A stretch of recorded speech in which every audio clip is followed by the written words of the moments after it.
Olá! Nessa videoaula estaremos falando sobre banco de dados orientado a objetos. Mas afinal, quando e por que tudo começou? Vamos entender um pouco da história. Até meados dos anos 60, os dados eram armazenados em arquivos. No início dos anos 70, surgiram as primeiras linguagens de alto nível, permitindo assim a manipulação eficiente dos dados. A partir dos anos 80, as aplicações evoluíram juntamente com as máquinas, surgindo a necessidade de tratar dados mais complexos. Durante a década de 80, vieram as novas aplicações, e para essas aplicações, os modelos de dados tradicionais, baseados no modelo relacional, não eram adequados. Então, surgiram os bancos de dados orientados a objetos.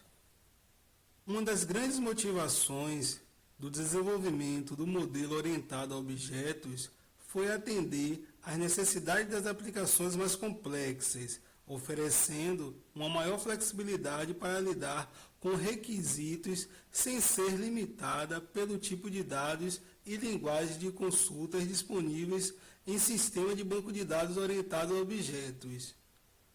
Entendi, professor. Então, um banco de dados orientado a objetos nada mais é que a junção entre conceitos de orientação a objetos com conceitos de sistemas de gerenciamento de banco de dados. Isso mesmo. Um banco de dados orientado a objetos é um banco de dados em que cada informação é armazenada na forma de objetos, ou seja, utiliza a estrutura de dados denominada orientação a objetos, a qual permeia as linguagens de programação mais modernas. Então, professor, uma das principais características do banco de dados orientado a objetos é modelar estruturas complexas, armazenar não somente a estrutura de dados, mas também seus comportamentos.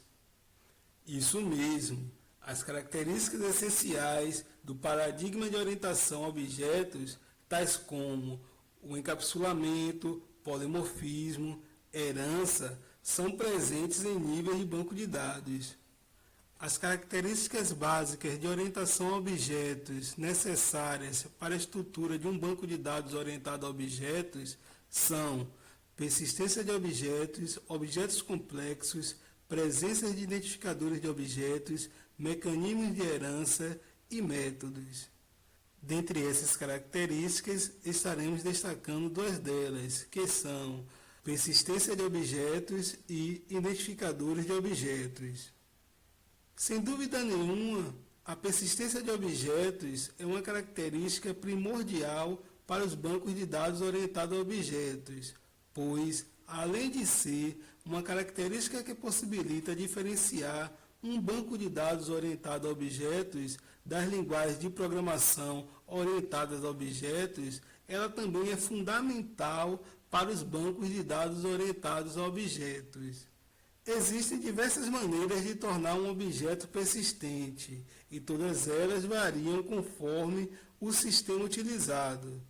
Dentre essas formas, podemos considerar as seguintes: por tipo de classe, onde os objetos pertencentes às classes assim declaradas serão persistentes; por chamadas explícitas, onde o objeto pode se tornar persistente após a sua criação utilizando comandos reservados; ou por referência, onde objetos referenciados por objetos persistentes também se tornam persistentes. E sobre os identificadores de objetos? Os identificadores de objetos consistem na utilização de um identificador único que é gerado automaticamente pelo sistema.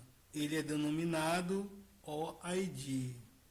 Diferentemente do modelo relacional, o banco de dados orientado a objetos não utiliza conceitos de chaves primárias ou secundárias. As chaves foram substituídas pelos identificadores de objetos, que é controlado pelo próprio sistema de gerenciamento de banco de dados e não está visível ao usuário do banco de dados.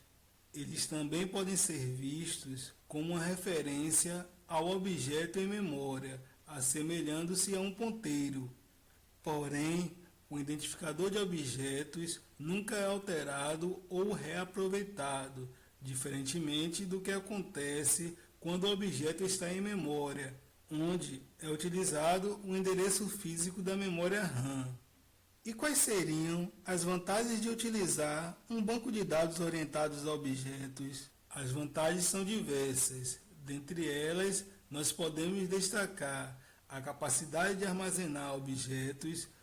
Os objetos agora podem ser reutilizados. Existe também um melhor gerenciamento de transações e concorrência e linguagens de consultas mais expressivas. E as desvantagens? Existe alguma? No modelo de banco de dados orientado a objetos, também há desvantagens. Dentre elas, podemos destacar a falta de padronização das linguagens de manipulação de dados, o alto custo de aquisição das novas tecnologias e a curva de aprendizado e adaptação do novo ambiente. E quais seriam as linguagens utilizadas em sistema de banco de dados orientado a objetos? O ODMG, Grupo de Gerenciamento de Dados do Objeto, definiu algumas linguagens a qual podemos destacar a linguagem de definição de dados, ODL, e a linguagem de consulta de objetos, OQL. A ODL, linguagem de definição de objetos, é usada para criar a definição dos tipos de objetos e, por isso, deve suportar todos os construtores semânticos do modelo de objetos. Ela é apenas uma linguagem de definição, é independente de qualquer linguagem de programação. Já a OQL, linguagem de consulta de objetos, é uma linguagem declarativa não procedural e pode ser usada dentro da linguagem de programação. Ela é baseada em SQL adicionando conceitos do padrão ODMG, bem como identificadores de objetos, objetos complexos, herança, polimorfismo, relacionamento e operações. E quais seriam os bancos de dados orientados a objetos disponíveis no mercado?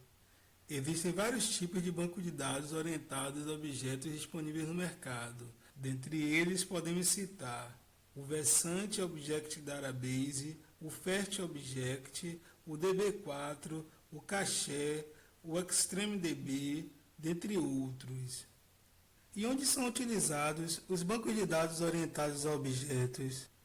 Os bancos de dados orientados a objetos podem ser usados em aplicações que utilizam objetos complexos, bem como projetos de engenharia e arquitetura, experiências científicas, telecomunicações, sistemas de informações geográficos e multimídia. Sendo assim, podemos concluir que um banco de dados orientado a objetos representa um enorme passo em direção à facilidade no desenvolvimento de software, visto que há uma equivalência sintática e semântica entre as linguagens de programação e os modelos para armazenamento persistente de dados.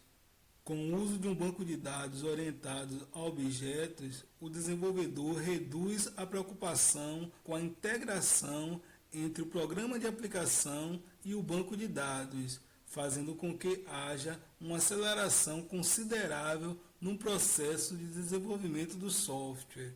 Essa evolução facilitará a forma de se trabalhar com dados mais complexos.